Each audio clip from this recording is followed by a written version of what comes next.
Hi, I'm Joy Lawrence. Welcome to my English 101A class. In this video, I'll go over the syllabus and show you how to navigate my course. I'm not going to cover every part of the syllabus because I do realize that would be super boring. I want to hit the highlights though, so let's get started. I know it says here that you're going to write 8,000 words, and you are, but don't be discouraged. You're not going to be writing it all at once. These are the books that you'll need for the course. Once I Was You, A Memoir of Love and Hate in a Torn America by Maria Hinojosa, and The Human Comedy by William Saroyan. I do have links to the readings in these books for the first 2 weeks of the course. They are embedded in the Canvas course itself. However, if you don't have your books by the end of the second week, you'll have to go to the library on campus to look at these books that I have on reserve there.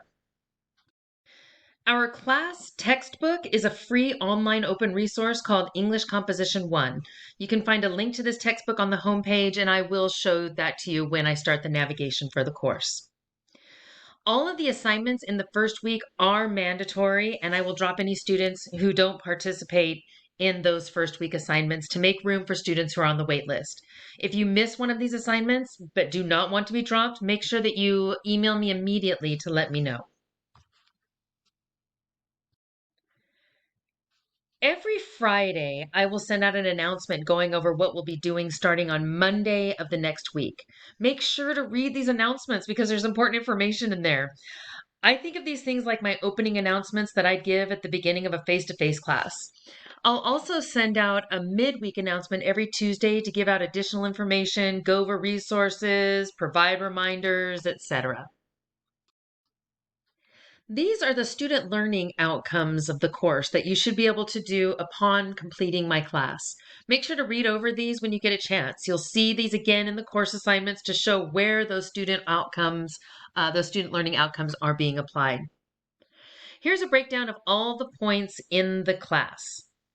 These are all of the assignments that we'll cover. I want to point out that I determine grades based off of the number of points a student has earned at the end of the semester and not on the percentage at the end. There are 1,000 points in the class plus some extra credit.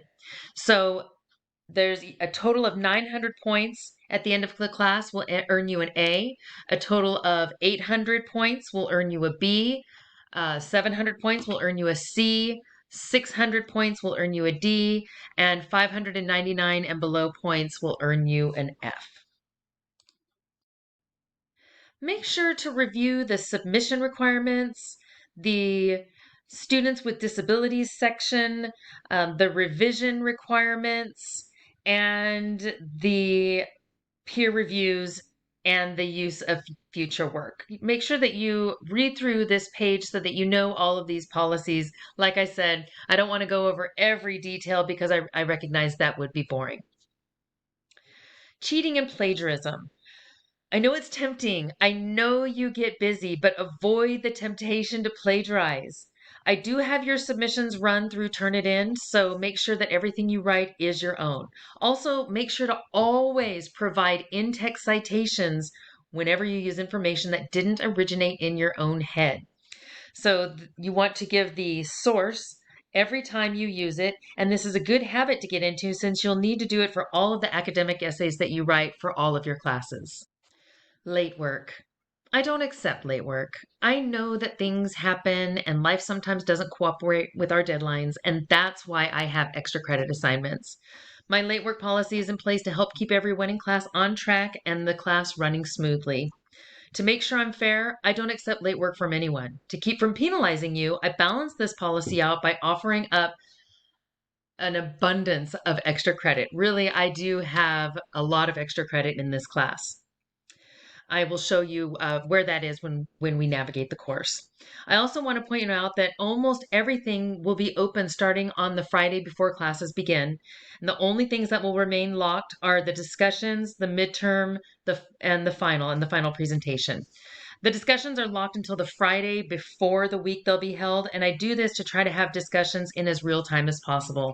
So for everything else, for the essays, for the literary analysis assignments, for the quizzes, look at the final deadline on that as the last point at which I will accept that assignment. You are welcome and encouraged to work ahead and get assignments done early. And I strongly recommend that you do not wait until the last minute to submit your assignments because then you risk having it not accepted.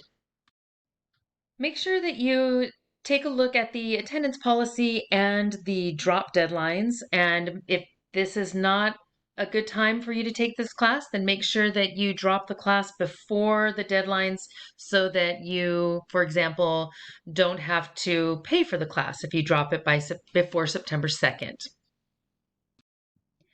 Here you'll find the schedule of assignments.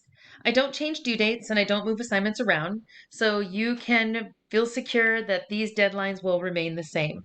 I strongly recommend that you keep a copy of this syllabus handy so that you can consult the schedule of assignments as we go through the semester. I also have how many points everything is worth and like I said, what date that it's due on. This last page of the syllabus is a list of frequently asked questions. Make sure you read through them because your question may be answered there. If you have any questions about my syllabus or my policies that aren't answered here, then make sure you send me an email so I can answer it for you. Okay, now for the exciting part. Let me show you how to navigate my course. Let's start with the home page. Here you'll find some useful resources, so make sure to check them out. Here you'll see at the bottom, if you click on this Class, Canvas, and Campus Resources page, you will find class resources, for example, our English composition textbook. And when you are looking at this book, make sure that you are referencing the pages that are on the page numbers that are on the pages themselves, not up here in the navigation. So if I ask you to read page 5 of your textbook, I'm going to expect that you've read this page 5. I hope that makes sense. And here again is that copy of my syllabus. And here are some Canvas resources, an overview page, an orientation for students, a tutorial for viewing grades on Canvas, and then some campus resources, the Learning Center, the library, the Disability Resource Center, and the Veterans Resource Center. Going back to that home page, you'll also see a start button right here, and that is the button you want to click to get started in the course. It will take you to the very first module page. I'm going to click here on modules so that you can see how the modules look. There's one for every week of the class, and you'll want to make sure that you go through each module entirely. Since this is an asynchronous class, this is how the lessons will be delivered. We won't have synchronous Zoom meetings. Instead, we will have discussions and I will send out announcements and I will be available to you through office hours. All right, so you want to start with the module page, the module overview page.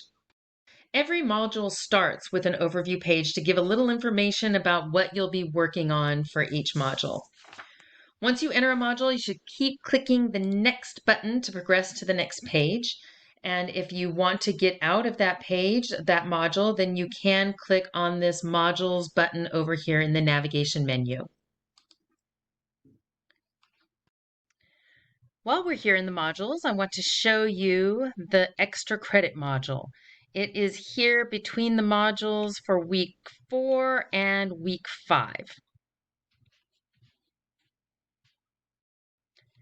There are 5 extra credit assignments in this module worth 10 points each. For each one, you'll have to write a 500-word reflection just talking about what it is that you got from that assignment, and make sure that you do meet the 500 words because that is the minimum requirement. Otherwise, the assignment will not be accepted. All of the assignments in the extra credit module are due on November 23rd. And while we're at it, 11:55 p.m. is the deadline for all assignments. I do have a 90-second buffer so that if you're uploading right at 11:55, your assignment will still be accepted by Canvas. However, if you miss that buffer, then your assignment will not be accepted. So make sure that you turn assignments in early so that you don't risk having them not be accepted by Canvas. One of the things you'll be doing in this class is completing reading logs for sections of the book that sections of Maria Hinojosa's book that you read.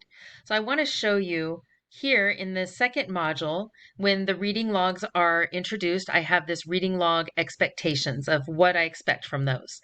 Then each reading log will cover a section of the book. I want you to download this reading log and then you'll fill it in.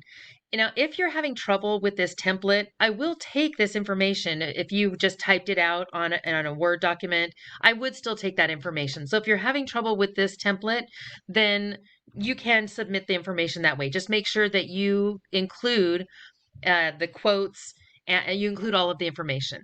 So you want to include quotes from the book that stood out to you, and then just talk here about why that stood out. Give the page number so I can go find it. And again, this is supposed to be mimicking just when you're reading something, what you're thinking. If I were having you write notes in your book, these are the kinds of things you might write. I want you to have 2 disagreements with the author. I know sometimes students agree with everything that Maria Hinojosa says. So if that's the case, then I want you to speculate what others who would disagree with her might have to say. Then I want you to come up with 3 vocabulary words that you don't know or you're not quite sure of. Put the page number, the vocabulary word, and the definition in your own words. I do want you to look it up, but I don't want you to type out the definition from the dictionary. I want you to translate it into your own words so that I know you understand the meaning of that word. You'll have 2 types of quizzes in my class: reading quizzes and instructional quizzes. Here is a reading quiz. It's our first reading quiz for the human comedy. Now for this, it's only worth 5 points, but they add up, so make sure that you complete them. And I'm not trying to trick you with these quizzes. They're just reading quizzes to make sure that you have done the reading. So make sure that you have the section read and any notes that you have are with you so that you are prepared to take the quiz. They are all multiple choice and there are 5 questions. In addition to the reading quizzes, there are instructional quizzes. Here's an instructional quiz number 4 for introductions and thesis statements. You'll want to make sure that you have read that section of the book and also watched my instructional video. So here, for example, you will have wanted to watch my instructional video on thesis statements, read the section in the composition book, and then also watch this video from Schmoop before you take this quiz. Again, make sure that you have all of your notes with you before you start the quiz because you can't save and come back. We will have discussions for every reading assigned from the books, both Once I Was You and The Human Comedy. Each discussion has a specific topic assigned, and I open the discussions up on the Friday before the week that those discussions are held. So, for example, let's go down to week 3. And we have this discussion here for chapter 2 of Maria Hinojosa's book, Once I Was You.